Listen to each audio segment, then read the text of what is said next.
welcome to Movie Review Mom. I'm the mom and I do the movie reviews, and my goal is to give you the heads up on filmmaking quality and content so that you can make the best decision as to whether or not you want to spend time or money or both watching a specific film. So be sure and hit that subscribe button and that little bell notification, and it'll let you know every time I upload a new movie review or trailer reaction or documentary analysis.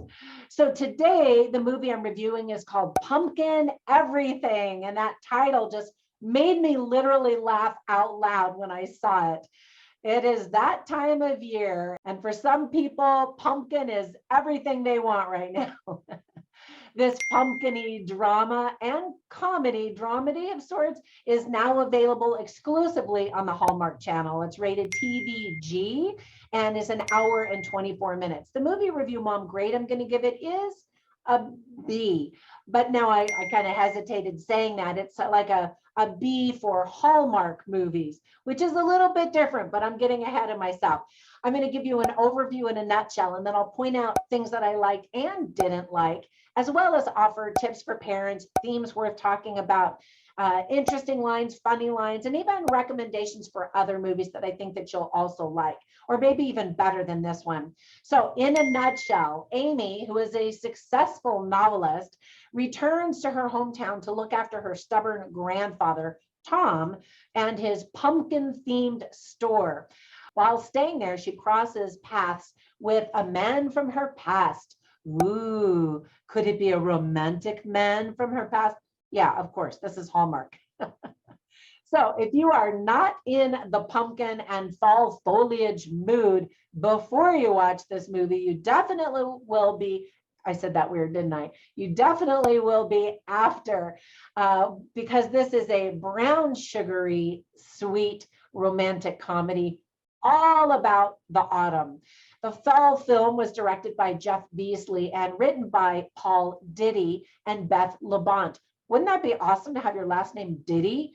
Because I love a little ditty. The movie is based on the 2018 novel by Beth Labonte.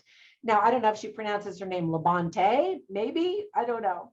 But she also wrote a sequel to that book based on some of the characters that unfortunately were left out of this movie. And it makes me just wonder, wow, well, if they were that great of characters, I want to know more about them. Are we missing something by not having them in this movie? I don't know. Comment down below. Let me know if you know the characters that I'm talking about, because I don't. So let me share some of the things that I liked about this movie. First of all, the name of the hometown featured in this movie is called Autumnboro. Yes, Autumnboro. You definitely are going to be in the fall mood while you're watching this. You're going to want to drink some pumpkin spice lattes. The leading lady in this Hallmark movie is the beautiful Taylor Cole, who has appeared in many Hallmark movies over the years. She makes just for a great leading lady all around. Taylor's romantic counterpart is played by the handsome Corey Sevier. Now, he also apparently has been in a lot of Hallmark movies. I've been reviewing a lot of them lately, and I normally don't watch them very often, but I just thought you might like it because we've got big seasons coming up. I think Hallmark is known obviously for their romance, but they're also known for their Christmas movies. And now we've got a fall one, which is a lot of fun. I don't know that I've ever seen a Halloween Hallmark movie. Let me know if you have. I thought that Paula Boudreau was adorable and did a great job hamming up her character. She's the leading lady's mother. And sure, she was over the top, but she's the one assigned to provide the comic relief during the movie. Michael Ironside played the stubborn grandfather. He wasn't very likable, but I did feel sorry for him because it's just awful watching your parents and your grandparents age and not be able to do some of the things that they used to be able to. I like that the movie features an author because I'm an author too. You can find all 31 of my nonfiction books in bookstores and all over Amazon. A lot of the people complain that Hallmark movies are just too sweet and sappy and simple. And I do tend to agree. That's why I kind of preface this by saying my grade is for a a B for a Hallmark quality movie.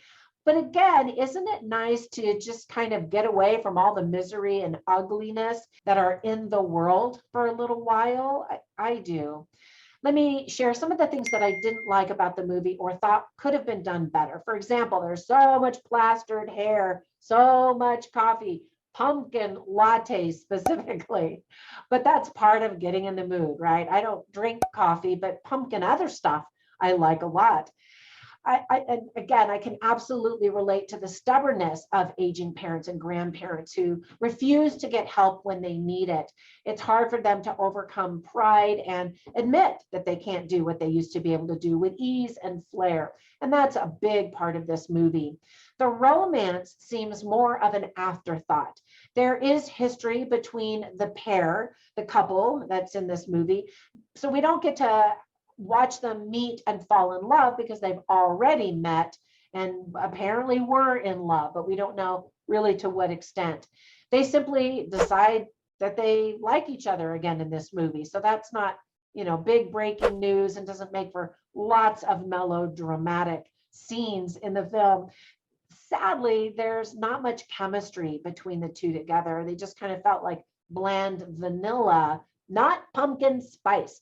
The emphasis of the movie is definitely the season and not the romance. There are some serious plot holes in the story, and so try not to overthink anything and just enjoy the fall colors, the pumpkin, everything. Now, I don't understand the big bad blood between the grandfather and his granddaughter. This is one example of kind of the story plot hole. He's just super cranky and unsupportive, and apparently has been for many years, just because she didn't want to take over his business. And so at the same time, he doesn't value what her business is. He doesn't even consider being a successful author of business. So I just thought that was just kind of hokey. I don't know. It's also very hard to believe that a handsome young man couldn't get a job from anybody else.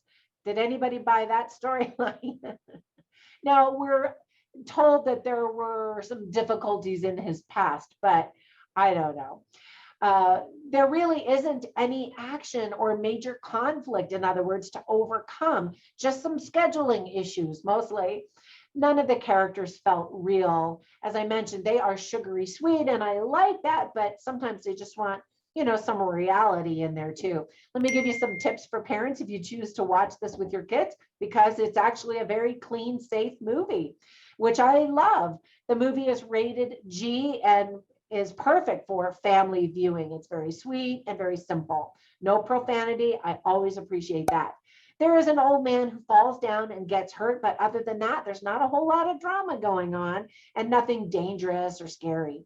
Some of the themes that are illustrated well in the movie are romance, second chances, writing authors and what it's like to be one, forgiveness, family, stubbornness, pride, change, accepting change specifically, and our choices and how they affect other people. There's one character who is very selfish and refuses to even acknowledge that his choices for his life are affecting other people and causing hardship even on other people. All right, so I always write down funny lines and interesting lines, and I like to share them so that you get a feel for the flavor of the movie, the pumpkin spice latte flavor of the movie.